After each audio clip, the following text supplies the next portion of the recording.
शहजादा उसे देखकर बहुत खुश हुआ और एक कीमती अंगूठी उसे तोहफे में दे दी। फिर तकरीब खत्म होने से पहले ही वो वापस महल में आ गई। दूसरी तरफ बादशाह का बेटा सौदागर की इस छोटी सी बेटी पर फिदा होकर रह गया था। उसने फैसला किया था कि वो अपने बाप से इस लड़की का जिक्र जरूर करेगा। अब अगली तकरीब शहजादे ने खुद जानबूझकर रखवाई ताकि वो इस लड़की से मिल सके, लेकिन इस बार घिसियारी न आई। शहजादा उदास हुआ।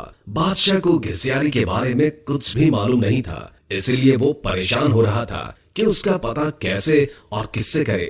एक दिन शहजादे ने महल के मुलाजमों से सागुदाना बनाने की फरमाइश की। घिसियारी को जब ये पता चला तो उसने खुद सागुदाना बनाने की ख्वाहिश का इजहार किया। उसे इजाजत दे दी गई। घिसियारी ने सागुदाना बनाने के बाद वही कीमती अंगूठी जो शहजादे ने उसे दी थी सागुदाने में डाल दी। अब शहजादा मेज पर बैठा सागुदाना खा रहा था। जब खाना खा चुका तो देखा कि प्याले में अंगूठी पड़ी है। वो अंगूठी पहचान गया और जल्दी से अपने मुलाजमीन को बुलवाया। मुलाजमीन ने बताया कि ये सागुदाना घिसियारी नामी मुलाजमा ने बनाया है। फिर घिसियारी को बुलवाया गया। शहजादा घिसियारी को पहचान न सका, लेकिन जब घिसियारी ने बोलना शुरू किया तो शहजादे को उसकी आवाज सुनकर यकीन हो गया कि ये वही लड़की है जो उसे तकरीब में मिली थी और जिस पर वो दिल हार बैठा है। फिर घिसियारी ने अपना सारा किस्सा शहजादे को बताया कि वो इस महल में किस तरह पहुंच गई।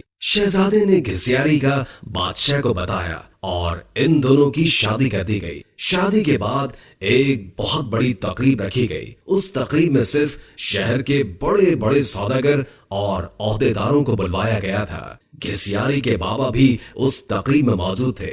खाने का वक्त हुआ तो मेज हर तरह के लजीज खानों से भर दी गई, लेकिन जब सबने खाना शुरू किया तो पता चला कि खाने में नमक ही नहीं है। घिसियारी के बाबा ने बादशाह को मुखातिब करके कहा, इसमें तो नमक ही नहीं है। बादशाह हल्का सा हंसा और कहने लगा, क्या हो गया सौदागर साहब, सिर्फ नमक ही तो नहीं है, बाकी सब कुछ तो है ना इसमें। ये सुनकर सौदागर की आंखों से आंसू जारी हो गए। बादशाह ने उसे ताजुब से देखा और पूछा कि जनाब आप रोने क्यों लग गए। सौदागर ने कहा, आज मैं अपनी बेटी की बात समझ गया हूँ। खाने में नमक ना हो तो चीज बदजायका हो जाती है, चाहे उस खाने में और कितने ही कीमती मसाला जात पड़े हों, लेकिन नमक के बगैर खाना कुछ भी नहीं।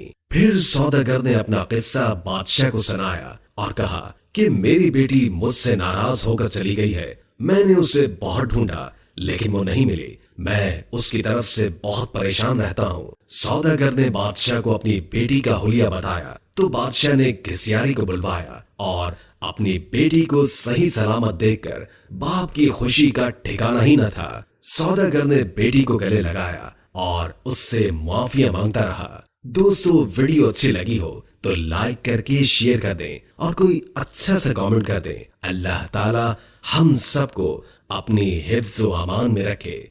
जज़ाकल्लाह।